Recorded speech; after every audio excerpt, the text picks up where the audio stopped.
Hey YouTube, I've got the Suburban out to work on it again today. I had some white smoke coming out of the vents while I was driving, so we're going to replace the heater core. We're going to start by disconnecting the negative battery cable, and then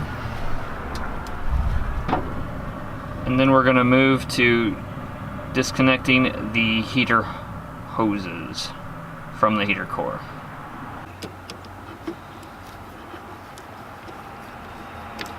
Gonna want to have something underneath the truck to catch the coolant, because there might be some that leaks out. I'm gonna try and plug the hoses or prop them up so that they don't leak too much. It looks like I've got a little bit of a leak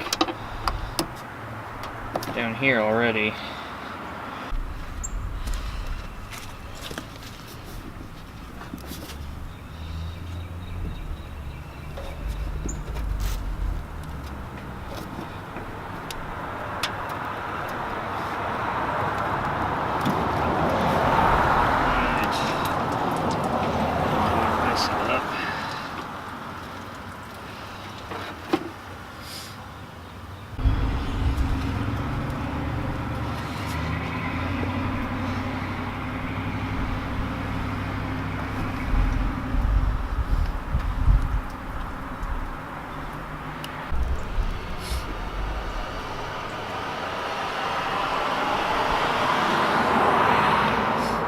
The next step is to remove the nuts from the distributor duct studs.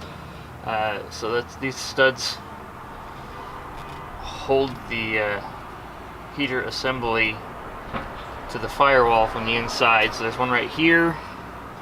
There's one almost directly below the heater core outlet and inlet on the AC assembly. And then there's one at the very bottom, I think, so that one will be a challenge to get to, and I don't know if I'll be able to show that on video. This first one, I'm going to use an impact with an 11mm deep well socket. That was easy enough.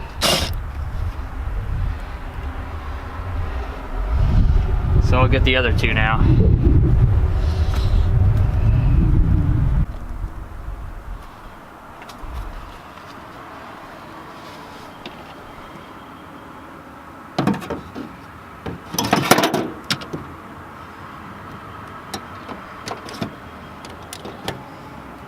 Obviously the intelligent way to do this would be to take the fender well out, but I don't want to do that. So I've got an extension on here, and hopefully I don't lose this nut.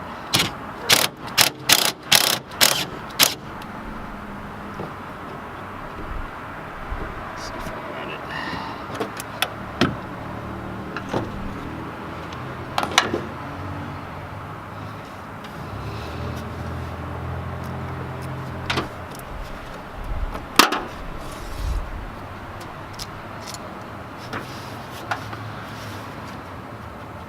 Got it.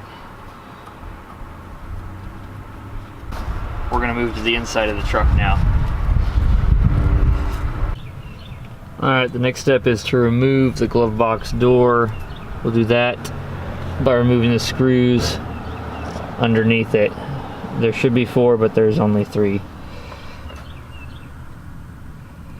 So we'll open that, we'll remove those.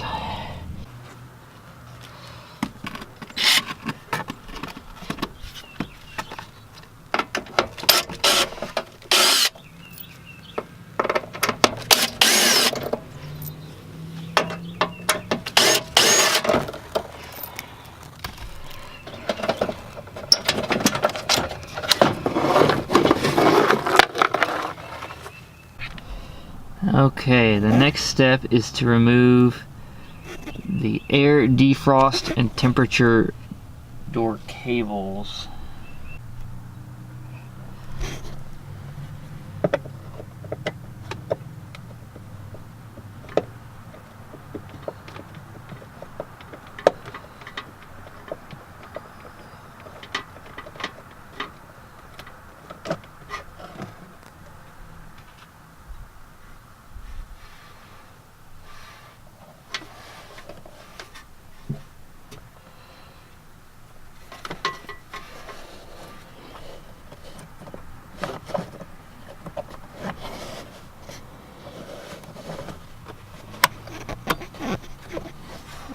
Alright. You don't have to take the dash pad off, but mine was pretty much off already, so you can kind of see in here, this is one of the cables that got released. The other one right here, I haven't found the third one yet, so we'll see. The next step is to unhook the floor vent and pull it out with that screw right there, so we're going to do that next.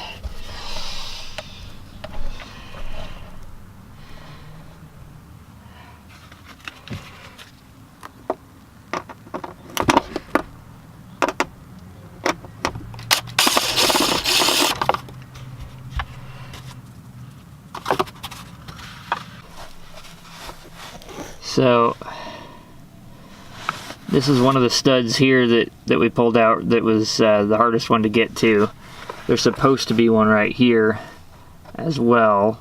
So normally there are 3 nuts to pull off on the engine side of the Firewall. In my case, there's only 2.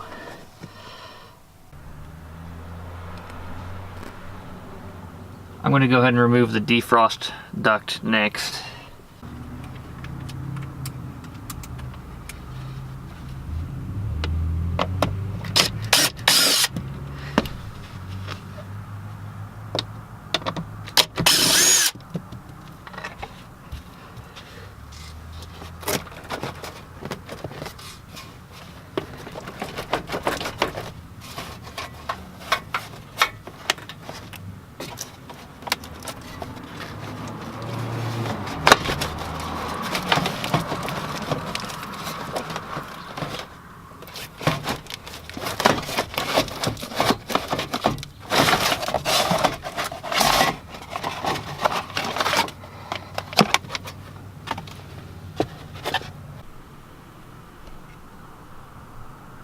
Here's one of the bolt locations where the heater distributor is held to the firewall. It's a 10mm bolt.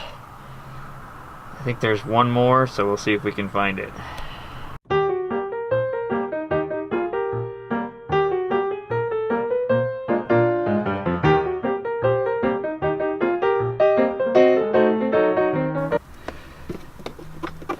So it took some finagling, but that's one of the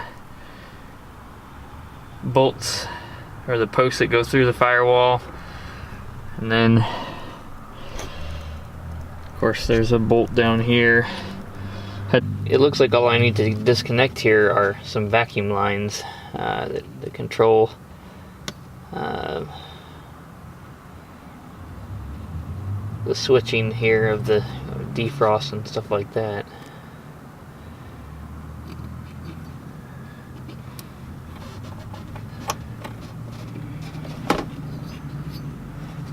I may not even need to disconnect those.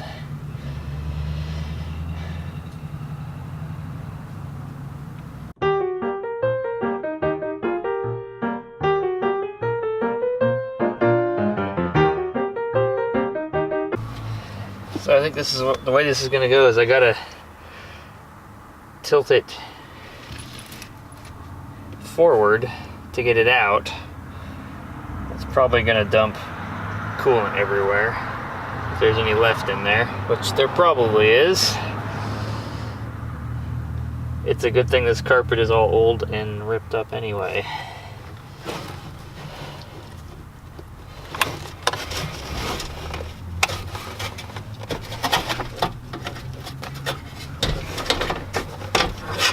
Oh, and I forgot. Oh shoot. I still got vacuum lines on everything.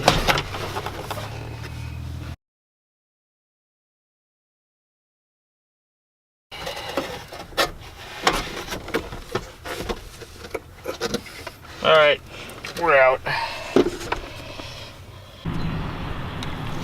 Okay, so getting this core out is going to be more complicated than I thought. You actually have to take all the bolts out around this side of the heater distributor, including a bolt that connects the linkage between this vacuum actuator. And then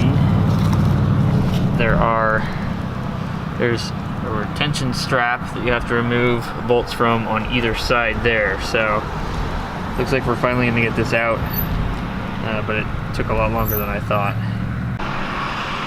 So you can see this core is definitely leaking.